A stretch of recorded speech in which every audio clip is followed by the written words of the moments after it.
എല്ലാവർക്കും എല്ലാം കുറേ അറിയാം. പക്ഷേ ഇത് തന്നിൽ അപ്ലൈ ചെയ്തിട്ട് അതിൻ്റെ റിസൾട്ടൻ്റ് ആയിരിക്കുന്ന ജ്ഞാനവും ഇതിൽ ഉണ്ടാക്കിയെടുക്കും. കാര്യം ചോദിക്കുമ്പോൾ അറിയാം, എല്ലാവർക്കും അറിയാം. എന്താണെന്ന് ചോദിച്ചാൽ അത് ഈശ്വരനെ പറ്റി പറഞ്ഞാൽ പറയും. അവർ ജീവനെ പറ്റി പറഞ്ഞാൽ പറയും. ജ്ഞാനം പറഞ്ഞാൽ വേറൊന്നുമില്ല. ഇത് പരോക്ഷമായിട്ട് ജ്ഞാനം ഉണ്ടായതിനു ശേഷം അത് അപരോക്ഷമാക്കി മാറ്റണം. അതിന് നമ്മുടെ വാസനാഗതമായ സംസ്കാരത്തിന് ഒരു നല്ല ഒരു ചുതി ഉണ്ടാക്കിയെടുക്കണം. കാരണം ഒന്ന് പറഞ്ഞില്ലേ, ഇതൊന്ന് ഡൗൺ ആയാലും മറ്റൊരു പേര് വരുള്ളൂ. ഐദർ ഓറാണ്. Either or. പക്ഷെ നമ്മൾ എന്ത് ചെയ്യും, രണ്ടിനെ കൊണ്ട് പാരലായിട്ട് കൊണ്ടുപോകാനായിട്ട് പറ്റണതല്ല. തീയും വെള്ളവും കൂടെ ഒരുമിച്ച് കൊണ്ടുപോകാൻ പറ്റുമെന്ന് സ്വാമിയോട് ചോദിക്കും. പക്ഷെ എന്നിരുന്നാലും നമ്മൾ കാലം കൊണ്ടും ഇതിന് ഒരു പരിവർത്തനം വരും, കാര്യങ്ങളെല്ലാം മനസ്സിലാക്കി വയ്ക്കാം എന്നുള്ള രൂപത്തിൽ പോയാലും കുഴപ്പമില്ല. പക്ഷെ അങ്ങനെ വരുമ്പോൾ എല്ലാം അറിഞ്ഞു എന്നുള്ള ഭാവത്തിൽ അഹങ്കാരം മാത്രമേ തടിക്കൂ. അത് അറിഞ്ഞു എന്ന് പറഞ്ഞാൽ അഹങ്കാരമായിട്ട് വരാനല്ല, ഈ അഹങ്കാരം ഇല്ലാതാക്കി കളയാനാണ് ഈ അറിവ് ഉപകാരപ്പെടേണ്ടത്. മഹത്തുക്കൾ എന്ത് പാടുപെട്ടിരിക്കുന്നു ആ ഒരു കാര്യത്തെ ഇവൻ്റെ ഹൃദയത്തിൽ തട്ടിച്ച് മനസ്സിലാക്കാൻ. ഇതിൻ്റെ പ്രയോജനം എന്നുള്ളത് സാക്ഷാത്കാര ജ്ഞാനം. അത് വിദൂരമായതിൻ്റെ കാരണം ഇതെല്ലാം ഇങ്ങനെ പറഞ്ഞിട്ട് തന്നിൽ അല്പം പോലും അത് പകർത്താത്തതാണ്, തന്നിൽ ഉദാഹരിക്കാത്തതെന്നൊക്കെ ഇവർ പറയണം. ഉദാഹരിച്ച് കാണണം എന്ന് വെച്ചാൽ സംഭവം മനസ്സിലായില്ലേ? കാരണം നമ്മളെല്ലാം ബുദ്ധികളായിട്ടും വിഷമങ്ങൾ അനുഭവിക്കുന്ന രൂപത്തിൽ ഇരിക്കാനുള്ള കാരണം വസ്തുതം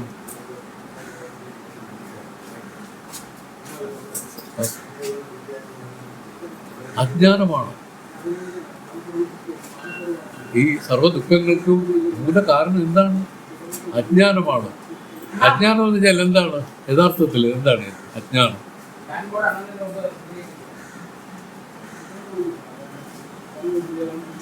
താനായിരിക്കുന്ന ആത്മാ അതിന് ഉള്ളതുപോലെ അറിയാതിരിക്കുന്ന ഒരു കുറ്റം നമ്മൾ ചെയ്തുകൊണ്ടിരിക്കുകയാണ്. നമ്മൾ അങ്ങനെയാണ് ഇരിക്കുന്നതെങ്കിലും നമ്മൾ അതിൽ അല്പം പോലും ശ്രദ്ധിക്കാതെ അതിന് വിഷയമായിരിക്കുന്ന കാര്യങ്ങളിൽ ഞാനൊന്ന് അറിഞ്ഞുകൊണ്ടിരിക്കുകയാണ്. അതിന് വിഷയമായിരിക്കുന്ന കാര്യങ്ങളാണല്ല. അപ്പോൾ വിഷയമായിരിക്കുന്ന ഈ ദൃശ്യജാലങ്ങളിൽ അവർ പറയുന്നത് ഇതാണ്: ദൃശ്യജാലങ്ങളിൽ മയങ്ങി, ഈ മായയിൽ മയങ്ങി ഇങ്ങനെ ഇരിക്കുന്നു. അതിൽ നിന്ന് ഉണരാനായിട്ട് വേദങ്ങളെല്ലാം ഉദ്ബോധിപ്പിച്ചിട്ടും ആരും ഉണരുന്നുമില്ല. വേദത്തിന് ഇത്രേ വേണ്ടു, ഈ നിദ്രയിലിരിക്കുന്ന ഈ ജീവനെ ഉണർത്തുക എന്നുള്ളതാണ് വേദം ചെയ്യുന്നത്. അല്ല, ഒന്നും ഇതിൽ പഠിക്കാനില്ല. പിന്നെ പഠിക്കുന്നത് എന്തിനാണെന്ന് വെച്ചാൽ, നമ്മൾ ഇതുവരെ അറിവില്ലായ്മ കൊണ്ട് എന്തൊക്കെയോ കാര്യങ്ങൾ ചിന്തിച്ച് ഭാരമായിട്ട് വെച്ചിരിക്കുകയാണ്. അതൊരു ഭാരമായിട്ടാണ് ഇരിക്കുന്നത്. ഈ ഭാരത്തെ ഇറക്കി വെച്ചാൽ മതി. മഹത്തുക്കൾ അത്രേ പറയുന്നുള്ളൂ. ഇങ്ങനെ ഇത്രയും എന്തിന് ഇത്ര വിഷമിക്കുന്നു, ഇത്ര കഷ്ടപ്പെടേണ്ട കാര്യം എന്താ? നീ അത് ഇറക്കി വയ്ക്കുമെന്ന്. ഒരിക്കൽ രമണ ഭഗവാൻ പറഞ്ഞൊരു കഥയാണ്. ഒരാൾ ട്രെയിനിൽ യാത്ര ചെയ്യാനായിട്ട് കുറേ ഭാരങ്ങളൊക്കെ ഉള്ള ട്രങ്കുമായിട്ട് കയറിയിട്ട് അയാൾ തലയിൽ വെച്ചുകൊണ്ട് തന്നെയാണ് വന്നത്. ട്രെയിനിൽ കയറിയിട്ടും അയാൾ തലയിൽ വെച്ചുകൊണ്ട് തന്നെയാണ് നിൽക്കുന്നത്. അപ്പോൾ പറഞ്ഞു, എന്തിനാകെ നിങ്ങൾ ഇതിനെ ചുമന്നുകൊണ്ട് തലയിൽ വെച്ചുകൊണ്ട് ഇത് ചുമക്കേണ്ട കാര്യം എന്താണ്? അത് ട്രെയിനിൽ വെച്ചാൽ ട്രെയിൻ നിങ്ങളെയും അതിനെയും ചുമക്കൂലേ, ഇടയ്ക്ക് താഴെ വയ്ക്കുമെന്ന് പറഞ്ഞു. കാര്യം അതുപോലെ ഒരു മണ്ടത്തരമാണ് നമ്മൾ അറിവില്ലായ്മയിൽ നമ്മൾ ചെയ്തുകൊണ്ടിരിക്കുന്നത്. ഇത് എങ്ങനെ പറഞ്ഞാൽ ആർക്കും ഒന്നും മനസ്സിലാവില്ല. ഇതെല്ലാം എടുത്ത് തലയെ വെച്ചുകൊണ്ട് നമ്മൾ നിൽക്കുകയാണ്. അല്ലേ, ഇതിനൊന്ന് ഇറക്കി വയ്ക്കുമെന്നാണ് പറയുന്നത്. എന്തായാലും ആ ട്രെയിൻ, നമ്മളെ ചുമക്കുന്ന ആ ട്രെയിൻ ഈ സാധനത്തിന് ചുമക്കില്ല. ശീല വട്ടത്തരം കാണിക്കുന്നത് വെച്ചാൽ അപ്പോഴും ഇതെടുത്ത് തലയിൽ വെച്ചുകൊണ്ട് തന്നെ നിൽക്കുക. ഇറക്കി വയ്ക്കൂ എന്നാണ് പറയുന്നത്. ഇത് ഭഗവാൻ ഒരു വലിയ ഒരു രഹസ്യത്തെ ബോധിപ്പിച്ചതാണ് കേട്ടോ. നമ്മൾ പറയും പോലെ കണ്ടതുപോലെ ഒന്നും അല്ല അർത്ഥം വലിയ അർത്ഥമാണ്. ഇതുപോലെ വേദവും നമ്മളോട് പറയുന്നത് എന്താണ്? ഇത്രയും വിഷമങ്ങൾ നിങ്ങൾ അനുഭവിക്കുന്നു എന്ന് പറയുമ്പോൾ നിങ്ങൾ ആ ഭാരം അത്രയും തലയിൽ എടുത്തിരിക്കുന്നതുകൊണ്ടല്ലേ? അങ്ങനെയാണെങ്കിൽ അത് ഇറക്കി വെക്കൂ. റെസ്റ്റ് ചെയ്യാവുന്ന വിധത്തിൽ ഇറക്കി വെക്കും. കാരണം ഇതെല്ലാം നമ്മളെ കൊണ്ടുപോകുന്ന ആ ഈശ്വരൻ എല്ലാത്തിനെയും കൊണ്ടുപോകും. അതിന് ഒരു സംശയവും ഇല്ല. അങ്ങനെ ഒരു സംശയവും ഇല്ലെന്ന് കണ്ടവരാണ് ജ്ഞാനികൾ. അതുകൊണ്ട് അവർക്ക് ഒരു വറീസും ഇല്ല. ജഡഭരതനുണ്ടല്ലോ, ജഡഭരതന് പറ്റിയ അബദ്ധം. ഇത് മഹായോഗിയാണ്. സമാധിയാകുന്നതിൻ്റെ ഏറെക്കുറെ അടുത്ത സന്ദർഭത്തിലാണ് ഒരു മാന് വന്ന് അവിടെ പ്രസവിച്ച് വീഴുന്നത്. അതെങ്ങനെയാണെന്ന് വെച്ചാൽ ഒരു ഗർഭിണിയായ മാന് ഇദ്ദേഹത്തിന് സ്വാമിയുടെ ഇവിടെ വന്ന് ആ ഭാഗത്ത് വന്ന് പ്രസവിച്ച ഉടനെ അമ്മ മരിച്ചു പോയി. കുട്ടി മാത്രമല്ല, അമ്മ മരിച്ചു പോയി. അപ്പം അദ്ദേഹത്തിന് തോന്നി, കഷ്ടം തോന്നി.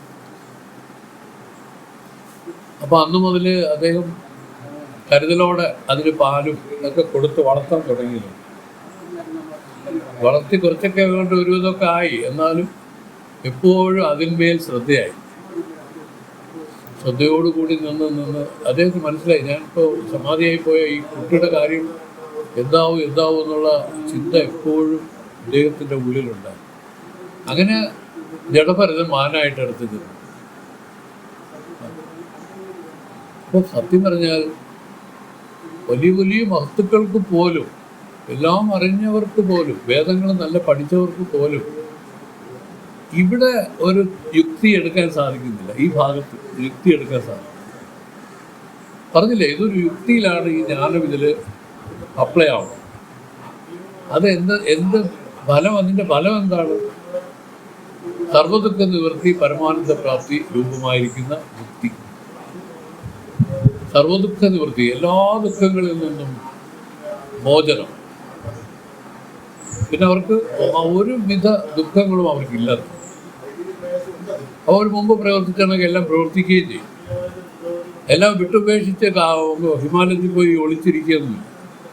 എല്ലാത്തിൻ്റെയും നടുവിലൂടെ തന്നെ അവർ ആ സർവ്വദുഃഖ നിവൃത്തി, പരമാനന്ദ പ്രാപ്തി രൂപമായിരിക്കുന്ന മുക്തി സുഖം അനുഭവിച്ചുകൊണ്ടേയിരിക്കും.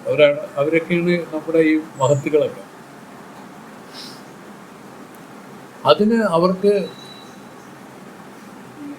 എന്താണ് അവർ ചെയ്തത്? അതിന് വേദത്തിൻ്റെ താല്പര്യത്തെ മനസ്സിലാക്കി തന്നിൽ അപ്ലൈ ചെയ്തു. നമുക്കിപ്പോഴും ഭയമാണ്, അയ്യോ ഞാനില്ലെങ്കിൽ ആ കൊച്ചിൻ്റെ ആദ്യം എന്താവും എന്നെ മനസ്സിലായില്ലേ? ആരെയും പറ്റിയൊന്നും പറയണല്ലോ. അതിന് താല്പര്യം പറയുമ്പോൾ അത് ചിലർക്ക് ഹോട്ട് ആവുകയാണെങ്കിൽ വിഷമിക്കേണ്ട. ഇത് മനസ്സിലാക്കണം. നമ്മൾ വിചാരിക്കുന്നതുകൊണ്ടാണ് ഇതെല്ലാം നടക്കണമെന്നൊരു തെറ്റായ ധാരണ നമ്മൾ അറിയാതെ പിടിച്ചു വെച്ചിരിക്കുക. ഇതിനെ വിടാൻ പറഞ്ഞാൽ വിടുമോ? വിടില്ല, വിടാൻ പറ്റില്ല. എന്താണ്, നമ്മൾ ഇതുവരെ പഴകി വെച്ചിരിക്കുന്ന ആ ഒരു ഫ്ലോയിൽ തന്നെ പൊയ്ക്കൊണ്ടേയിരിക്കും. ഇതുവരെ പഴകിയെന്ന് പറഞ്ഞാൽ ജാതിയെ മനസ്സിലാക്കാനുള്ള ഇന്നും ഈ ജന്മത്തിലല്ല, എത്രയോ ജന്മങ്ങളായി നമ്മൾ പഴകിയ വാസന ഇങ്ങനെയൊക്കെയാണ് നമ്മൾ പഴകി വെച്ചിരിക്കുന്നത്. അതുകൊണ്ട് നമ്മൾ ഇങ്ങനെ നടന്നു. അപ്പോൾ വേദം അതിനെ പൊളിക്കാനായിട്ട് ശ്രമിക്കുകയാണ്. ഇതാണ് ഇവൻ്റെ കുറ്റം, കുഴപ്പമെന്ന് അവൻ അറിയുന്നില്ലെങ്കിലും വേദത്തിന് അറിയാമല്ലോ. അതുകൊണ്ടാണ് വേദം പറയുന്നത് എല്ലാം വിട്ടു നിൽക്കൂ. അതിനെയാണ് നേതി എന്നൊക്കെ പറഞ്ഞത്. നേതി എന്ന് പറഞ്ഞാൽ വേറെ എന്തെങ്കിലും ഒരു കാര്യമല്ല. ഇതിനെല്ലാം വിട്ടു നിൽക്കൂ. ആ ഉപാധികളെ ചേരാതെ ഇതിൽ നിൽക്കൂ. വാസ്തവത്തിൽ ഈ ആത്മാ ഈ ഉപാധികളിൽ ചേരുന്നില്ല. പക്ഷേ ജാഗ്രത അവസ്ഥയിൽ അതിൻ്റെ ആ പ്രതിബിംബ ജീവനാണ് ഇതുമായിട്ട് ചേർന്നിരിക്കുന്നത്, ആത്മാവല്ല. സ്വപ്നാവസ്ഥയിലും ആ പ്രതിബിംബ ജീവൻ തന്നെയാണ്. അതിനൊരു പേര് കൊടുത്തു.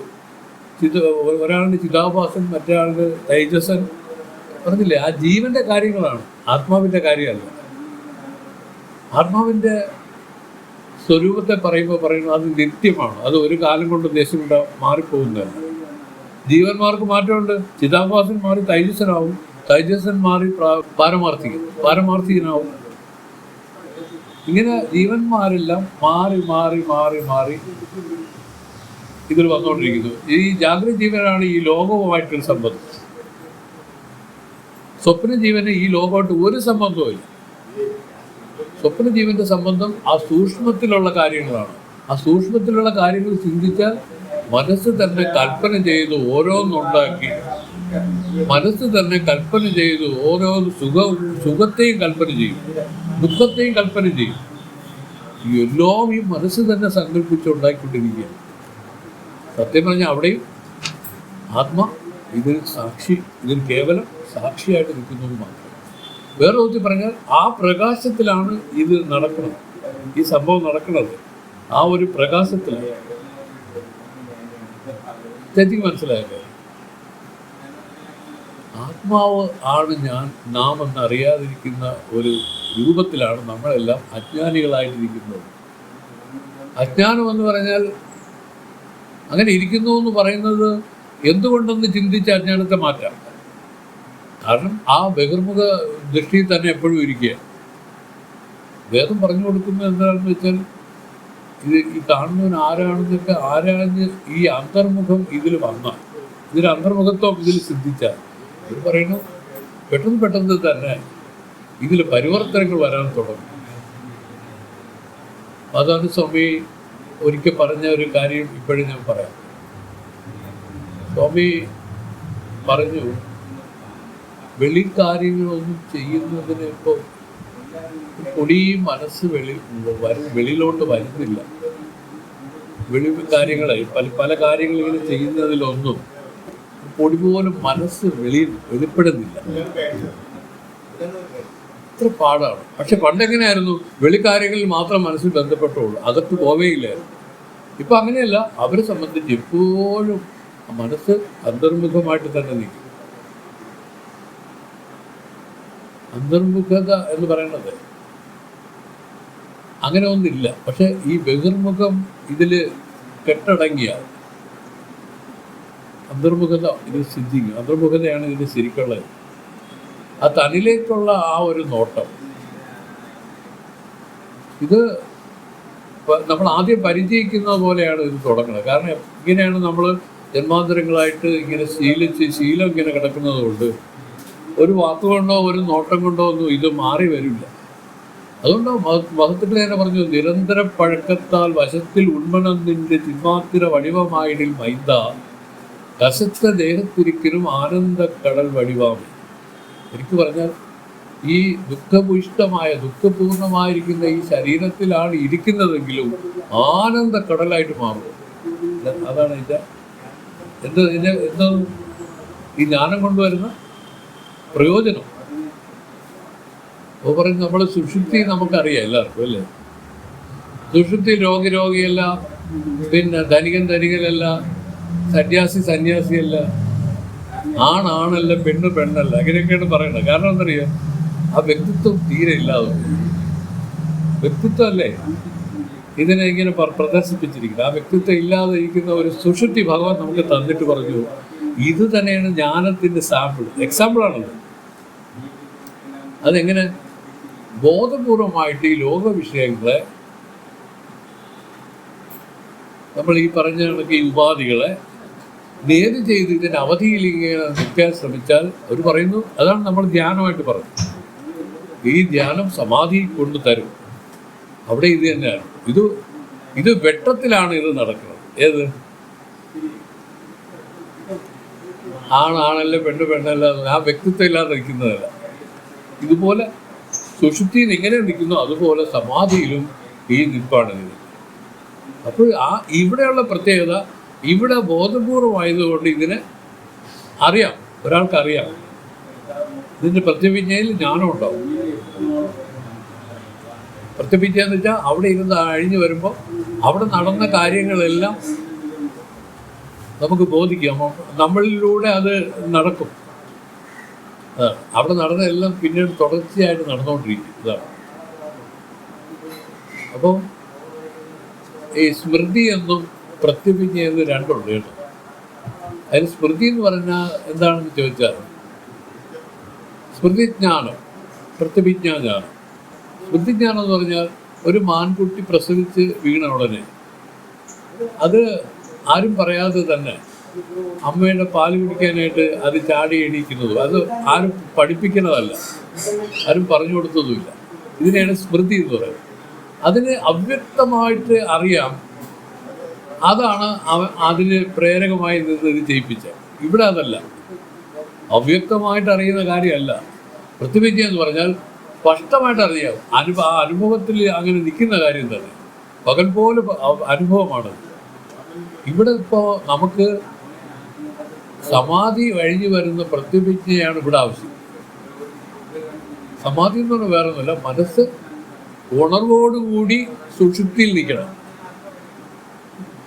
ഉണർവോടുകൂടിയ സുഷുപ്തിയിൽ നിൽക്കണം.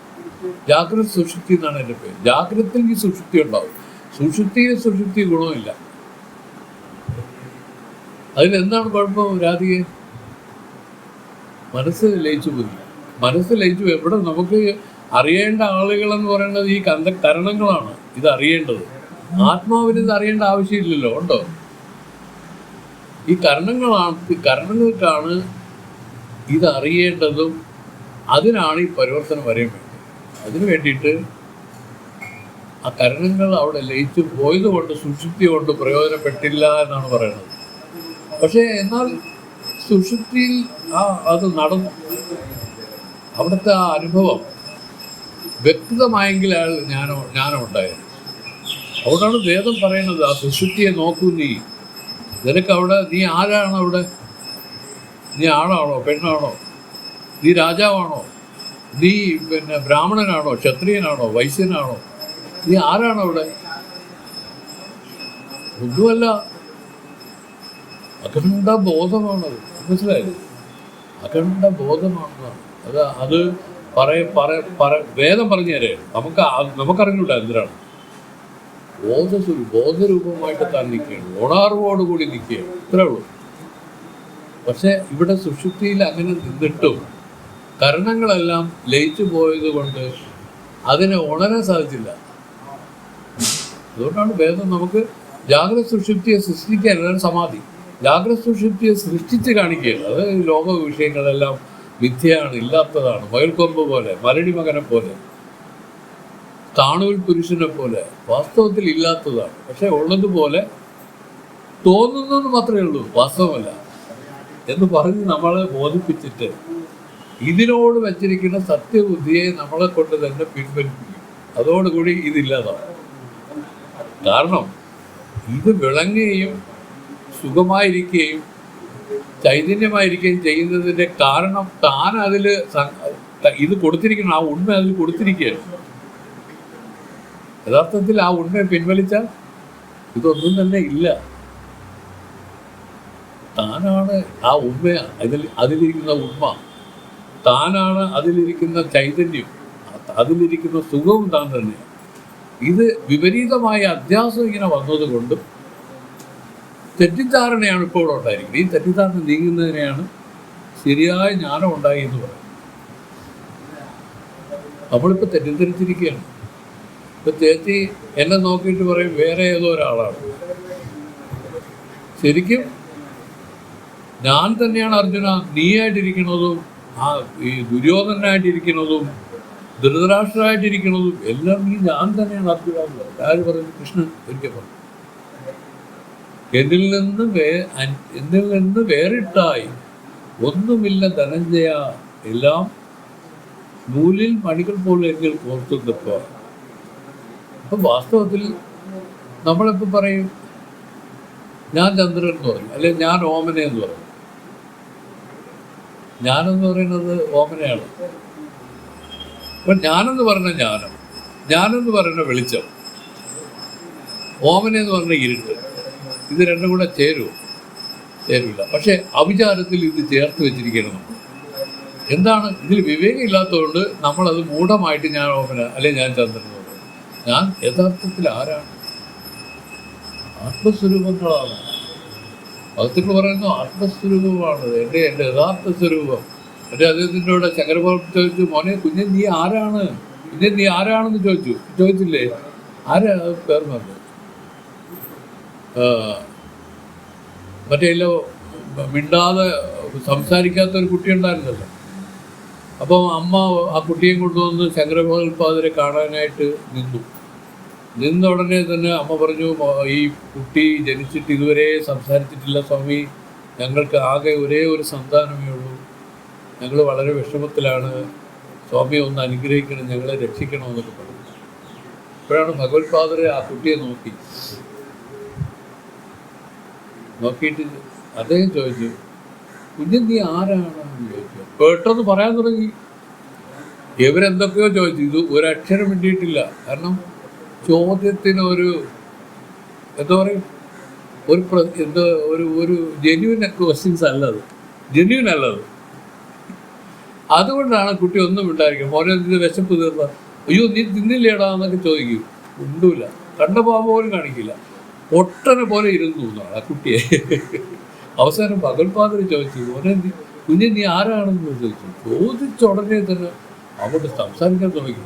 ഞാൻ ഈ ദേഹമല്ല, ഞാൻ ഈ മനസ്സല്ല, ഇന്ദ്രിയങ്ങളല്ല, ബുദ്ധിയല്ല, ചിത്തമല്ല, ഈ അഹങ്കാരവും ഞാനല്ല. എല്ലാവരും എന്തൊക്കെയോ ആയിരിക്കുമ്പോൾ ആ കുട്ടി ഈ താൻ ആരാണെന്നുള്ള ഒരു അന്വേഷണത്തിലാണ്. അതിൻ്റെ ഫലമായിട്ട് ഭഗവത്പാദർ ചോദിക്കുകയും ഉടനെ തന്നെ അങ്ങോട്ട് മണി പോലെ പറയാൻ തുടങ്ങി. എല്ലാത്തിനെ നിരാകരിച്ച് നിൽക്കുന്ന ഒരു സ്വഭാവം ആ കുട്ടിയിൽ ഇരിക്കുന്നത് ആര് കണ്ടു? ഭഗവത്പാദർ കണ്ടു. ഇതാണ് നേതി. ഇതിൻ്റെ അവധിയിൽ ഇരിക്കുന്ന ആ ഞാനിന് നാമവും ഇല്ല, രൂപമില്ല, ഗുണമില്ല, മണമില്ല. അതുകൊണ്ട് തന്നെ ആദ്യം ഇതെന്താണെന്ന് അറിയാൻ പോലും പറ്റില്ല. നമ്മളെല്ലാം അനുഭവിക്കുന്ന ഒരു വലിയ രഹസ്യമാണ് പറയുന്നത്. സിദ്ധാർത്ഥ സ്വാമി ഈ ഭാഗങ്ങളൊക്കെ അസാധ്യമായിട്ട് പറഞ്ഞിട്ടുണ്ട്. സ്വാമിക്ക് മാത്രമേ ഈ അതിസൂക്ഷ്മമായിട്ടുള്ള കാര്യം ഞാൻ കേട്ടിട്ടുണ്ട്. അത് തന്നെയാണ് നമുക്ക് പിന്നീട് ഇതിൽ ചിന്തിക്കാൻ പ്രേരകമായത്. അല്ലാതെ ഒന്നും ആരും പറയുന്നില്ല. ഒരു സ്വാമിമാർ ഇതിനെപ്പറ്റി ഒന്നും പറയുന്നില്ല. അവർ ഓരോ ശ്രുതികളെ പറ്റി അതിനെപ്പറ്റി കുറേ അങ്ങ് പറയും, ഇതിനെപ്പറ്റി കുറേ അങ്ങ് പറയും. തന്നിൽ ഇതെങ്ങനെയെന്ന് പറയില്ല. ആരും പറയുന്നുണ്ടോ? ഇല്ല. അത് നമ്മൾ മനസ്സിലാക്കിക്കൊള്ളണം എന്നുള്ളതാണ്. ചിന്താസ്വാമി അതുമില്ല, അതിനെ അതിക്രമിച്ച് പറയും. കാരണം എന്താ പറയുന്നത്, ജ്ഞാനം ഇതിൽ ഫലിച്ചു പോയി, സ്വാമിക്കല്ല ജ്ഞാനം ഇതിൽ വന്നുപോയി. അപ്പോഴാ ബുദ്ധിശക്തി ഉണ്ടല്ലോ, ഭയങ്കരമായ ബുദ്ധിശക്തിയാണ്. ഇതെല്ലാവർക്കും കാണാൻ കഴിഞ്ഞെന്ന് വരില്ല. എനിക്കങ്ങനെ കാണാൻ കഴിഞ്ഞിട്ടുണ്ട്. അതൊന്നും പറയണം. അല്ലാതെ നമുക്കൊരാളിനെ അറിയാന്ന് വെച്ചാൽ ഒരു പർട്ടിക്കുലർ റേഞ്ചിൽ വന്നാലേ നമുക്ക് അറിയാൻ പറ്റുള്ളൂ. മനസ്സിലായല്ലോ? ഞാൻ ഫ്രീക്വൻസി ആയിട്ട് പിന്നെ എന്താ പറയും, കോയിൻസൈഡ് ചെയ്യണമെങ്കിലേ അതിൻ്റെ ഏറെക്കുറെ അതിൻ്റെ സമീപത്ത് എത്തണം. പിന്നെ അപ്പോൾ പറഞ്ഞ മനസ്സിലായോ? ഇതെല്ലാം നമ്മുടെ എല്ലാം ഒരു നിത്യാനുഭവത്തെയാണ് പറയുന്നത്. ഇത് ഇനി പുതിയതായിട്ട് എവിടെയെങ്കിലും പോയി കണ്ടുപിടിച്ച് കൊണ്ടുവന്ന് പ്രതിഷ്ഠിക്കേണ്ട കാര്യമല്ല. പക്ഷെ ഇതിനറിയാനുള്ള കർണങ്ങൾക്ക് ദോഷം ഇരിക്കുന്നു. അതിൽ ഒരു ദോഷമാണ് ഉറക്കം, ഒരു ദോഷം. അതാണ് സുഷുപ്തിയായിട്ട് പറഞ്ഞത്. വേറൊരു ദോഷം ഉണർന്നുടനെ ഈ ലോക കാര്യങ്ങളിൽ അങ്ങ് വ്യാപരിക്കുന്നു. ഈ ഭാരങ്ങൾ അത്രയും എടുത്ത് തലവെക്കുന്നു. ഭാരങ്ങളെ അതിന് തലവെക്കൂ എന്ന് പറഞ്ഞാൽ അവരിറങ്ങിയ നമ്മുടെ പുറകെ നടക്കുകയാണ്. നിങ്ങളെന്തിനാ കൈ ചുമക്കുന്നത്? ഈശ്വരൻ ചോദിക്കട്ടെ, നിങ്ങൾ താഴെ വയ്ക്കുമെന്ന് പറയും. ഇതാണ് മനസ്സിലായിക്കോട്ടെ. ഇതിൻ്റെ അർത്ഥം ഞാൻ പറയണത് ആലോചിച്ചാലേ കിട്ടുള്ളൂ. അങ്ങനെ നമ്മളെ ഈ ഭാരത്തെ എല്ലാം ഭഗവാനെ സമർപ്പിക്കാനായിട്ടാണ് പറയുന്നത്. ഇതെല്ലാം ഭഗവത് സമർപ്പണമായി ചെയ്താൽ ഈ ജ്ഞാനം ഇത് വരും. അല്ലെങ്കിൽ ദുഃഖിച്ചിരിക്കും. മോനെപ്പറ്റിയും മോളെപ്പറ്റിയും എല്ലാം ദുഃഖമേ ഉള്ളൂ. ദുഃഖമാണ് ഈ മായാകാര്യങ്ങളിൽ ഏർപ്പെടുന്നവർക്ക് ഈശ്വരൻ കൊടുക്കുന്ന പ്രതിഫലം. ഈശ്വരന് പ്രതിഫലമായിട്ട് മായാകാര്യങ്ങളിൽ പ്രവർത്തിച്ചാൽ ദുഃഖമേ കൊടുക്കാൻ പറ്റൂ. പക്ഷേ നമ്മൾ ദുഃഖമാണെങ്കിലും അത് ഇന്ന രൂപത്തിൽ ചെയ്താൽ സുഖമായി വരും, അപ്പം ഒന്ന് മാറ്റി ചെയ്തു നോക്കി. ഇങ്ങനെ നമ്മൾ പരീക്ഷിക്കുകയാണ്. ഈ ദുഃഖത്തിനെ സുഖമാക്കാൻ നമ്മൾ പരീക്ഷിക്കുകയാണ്. പല കാര്യങ്ങൾ പരീക്ഷിക്കുക. അതുകൊണ്ട് മനസ്സിലാക്കുക, ഇത് ദുഃഖപ്രദം, ഈ ലോകം ദുഃഖപ്രദം. ഇതിൽ സുഖമെന്നുള്ളത് ഒരു ഒരു ഒരു തോന്നൽ മാത്രമാണ്. സുഖം ആത്മാവിൻ്റെ സ്വരൂപമാണ്. ആ ആത്മാവ് നീയായിട്ടിരിക്കുകയാണ്, പക്ഷെ നീ അതിനെ അറിയുന്നില്ല. വേറെ വെച്ച് പറഞ്ഞാൽ നിനക്ക് അറിയണമെന്നുള്ള താല്പര്യവും ഇല്ലത്. അതാണ് ജിജ്ഞാസ ഇല്ലാതെ. ആ ജിജ്ഞാസയോടുകൂടി, അത് മാത്രമല്ല, ഈ ജീവിതം എന്താണെന്ന് നീ ഇതുവരെ നോക്കിയിട്ടില്ല.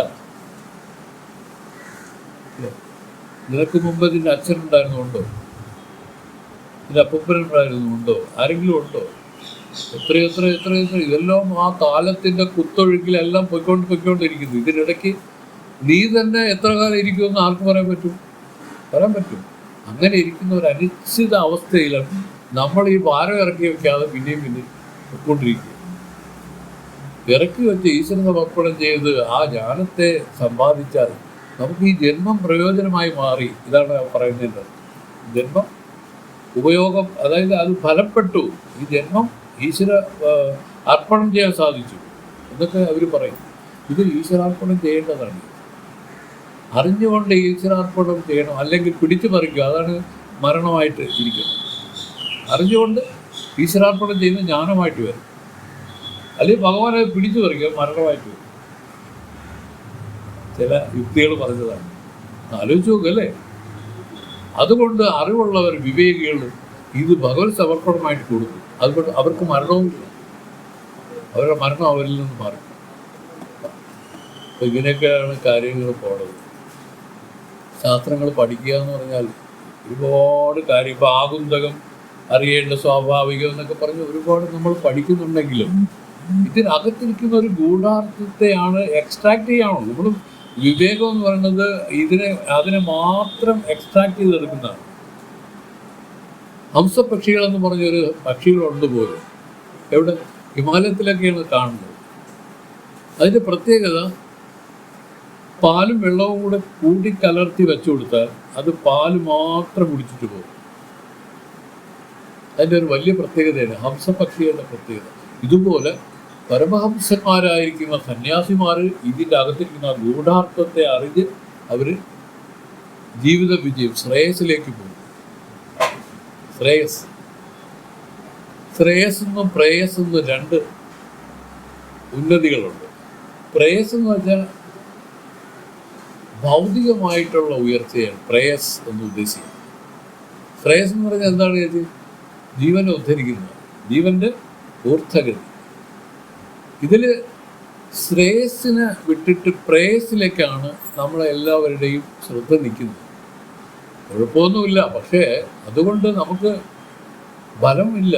അത് എന്തുണ്ടെങ്കിലും ഇട്ടച്ച് പോകും. കാരണം എന്താണ്? ഇതെല്ലാം ഈശ്വരൻ്റെ സ്വത്തായിട്ട് എന്നും നിൽക്കും. ഇതിപ്പോൾ എൻ്റെതെന്ന് പറഞ്ഞിരുന്ന മരിക്കുന്നവരെ എൻ്റെതെന്ന് പറയാക്കും, അത് കഴിഞ്ഞാൽ അത് പോയി, അത് ഈശ്വരൻ്റെതായി. എന്താ പറയുക, മക്കളുടെ എന്ന് പറഞ്ഞുകൊണ്ടിരിക്കുക, മക്കളും പോകും, അതിന് പിന്നെ ഈശ്വരൻ്റെതായി. എന്നും ഇത് ഈശ്വരൻ്റെതായിട്ട് തന്നെ നിന്നത്. ഇതിലൊരല്പം നമ്മളെടുത്തൊരു വാടക വീട്ടിൽ താമസിക്കും പോലെ താമസിച്ചുകൊണ്ട് ഭാരമല്ലേ ഇറക്കി വെച്ച് നമ്മൾ ഇതിൽ പ്രവർത്തിച്ചാൽ ഇത് ചിന്മയാനന്ദ സ്വാമിയുടെ ഒരു വാക്കാണ് ഞാൻ പറഞ്ഞത്. സ്വാമി പറഞ്ഞ വീട് എൻ്റെ വീടെന്ന് പറയുന്നതിനെക്കാട്ടിൽ ഇത് വേറെ ആരോടെയോ വീട്, അതിൽ ഞാൻ വാടകയ്ക്ക് താമസിക്കുന്നു എന്നുള്ള ഭാവത്തിൽ അതിനകത്ത് താമസിച്ചോളാം. അതുകൊണ്ട് എന്ത് പറ്റും? എൻ്റെത് ഞാനെന്ന് പറയുന്നത് മാറും. അതിൻ്റെ ഫലം എന്താണെന്ന് പറയാം, ഭാരം ഒഴിഞ്ഞ് സുഖമായിട്ട് നിന്ന് അപ്പുറം പോവുകയും ചെയ്യാം. ഇങ്ങനെയൊക്കെയാണ് അതിനെപ്പറ്റി പറയുന്നത്. അപ്പോൾ ശാസ്ത്രങ്ങൾ വീണ്ടും വായിക്കുന്നത് കൊണ്ട് പ്രയോജനം എന്തുകൊണ്ടില്ല? അതിൻ്റെ സൂക്ഷ്മാർത്ഥം എടുക്കാൻ ആർക്കും പറ്റുന്നില്ല. അങ്ങനെയുള്ള വിചാരമൊന്നും ആർക്കും ഉണ്ടാവുന്നില്ല. കാരണം അവർക്ക് ഈ ലോക സത്യബുദ്ധി പോയില്ല. ഇതൊരു സ്വപ്ന സന്ദീപമാണ് ജഗത്ത്. പറഞ്ഞില്ലേ, സ്വപ്നം പോലെ എണ്ണി തുണിന്തവൻ ജ്ഞാനിയാവും, കற்பனை വന്നവാറ് കാട്ടിനും കാണുമ്പോഴെല്ലാം സ്വപ്നം പോലെ എണ്ണി തുണിന്തവൻ ജ്ഞാനിയാവും. അതുകൊണ്ട് ഒരു കൽപ്പനയാണ് ഈ വന്നിരിക്കുന്നത് ലോകമായിട്ട്. അതിനെപ്പറ്റി വേദം വ്യക്തമായി നിങ്ങൾക്ക് പറഞ്ഞു തന്നു. ആരാണോ ഇതെല്ലാം ഒരു സ്വപ്നസന്നിഭമായിട്ട് കണ്ട് ഇതിൽ മനോവൃത്തി രാഗദ്വേഷ മതമത്സരങ്ങൾ ഇല്ലാതെ ഇതിൽ ജീവിച്ചു പോകുന്ന അവർക്ക് ജ്ഞാനം ഉണ്ടാവും. അല്ലേ? മറ്റേത് അങ്ങനെയല്ല. ഇതിൽ രാഗം, ദ്വേഷം, മാത്സര്യം, ദമ്പം, ദർപ്പം, ഈർഷ്യ, അസൂയ, എത്ര ചിത്തവൃത്തികളാണ് ചെയ്തത്. ഇവരാണ് നമ്മുടെ ജ്ഞാനരത്നത്തെ അപഹരിക്കുന്ന കള്ളന്മാർ, ചോരന്മാരെന്നാണ് പറയുന്നത്. ഇതിനെ മാറ്റണമെങ്കിൽ എന്ത് വേണം? രാധികെ മനഃപൂർവ്വമായിട്ടൊന്നും ചെയ്യാൻ പറ്റില്ല. ഈ ലോകത്തിൻ്റെ വാസ്തവികതയെ വേദം പറഞ്ഞു കൊടുത്തു. ഇത് വാസ്തവത്തിൽ എങ്ങനെ ഇരിക്കുന്നു? ഇതൊരു തോന്നലായിട്ടിരിക്കുന്നു. ഇതൊരു അഭ്യാസമാണ്. വാസ്തവത്തിൽ ഇതിൽ കാണുന്നത്, ഇതിൽ സത്യം പോലെ കാണുന്നത് നിന്നെ തന്നെയാണ്. ഇതിൽ ചൈതന്യമായിട്ട് കാണുന്നത് നിന്നെ തന്നെയാണ്. ഇതിൽ ആനന്ദമായിട്ട് കാണുന്നത് നിന്നെ തന്നെയാണ്. ആ നിന്നെ തന്നെയാണ് നീ അതിൽ കാണുന്നത്. പക്ഷെ നീ അതിൽ വേറെ എന്തൊക്കെയോ സങ്കല്പിച്ച് കൂട്ടിക്കളയും. എന്നെ തന്നെയാണ് എല്ലാത്തിലും കാണുന്നത്.